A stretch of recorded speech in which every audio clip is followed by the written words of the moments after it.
কালকে মনসার পুজো, একটু হালকা করে ভিডিও করে নিলাম। তো সবাই অঞ্জলি দেওয়ার জন্য প্রস্তুত হয়ে গেল, আর আমিও তখনই পৌঁছেছিলাম, কেননা আমি দেরি করেই গিয়েছিলাম। আর যখন অঞ্জলির পরে যজ্ঞ শুরু হয়ে গেছে, যজ্ঞ শুরু হওয়াতে সবাই কি আনন্দ করে দেখছে, আমিও দেখছিলাম। আর আমার বর তো দাঁড়িয়ে গেছে, দাঁড়াও দেখাচ্ছি, দেখো, তো দাঁড়িয়ে দাঁড়িয়ে দেখছে। তারপর আমিও দাঁড়িয়ে গেছি, দুজন দাঁড়িয়ে দাঁড়িয়ে আমরা দেখছিলাম কিভাবে হচ্ছে যজ্ঞ। তারপরে প্রসাদ খেতে বসে গেলাম।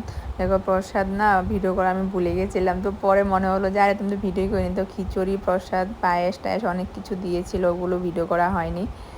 আর তারপরে বিকালে বাড়ি যাচ্ছিলাম, অনেকক্ষণ থেকেছিলাম ওখানে কালকে। বাড়িতে গিয়ে তারপরে আবার হালকা করে ফ্রেশ হয়ে আবার চলে গেলাম মুভি দেখতে। দেখো, তারপরে আমার বর বলছে যেখানে যাও সেখানেই ভিডিও করা, বলছে আমি করব।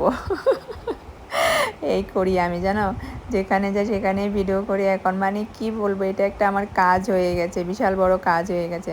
তারপরে হলে ঢুকছিলাম, যাই হোক হঠাৎ করে প্ল্যান হয়েছে। দেখো কেমন লাগছে আমাকে, একদম কি অবস্থা।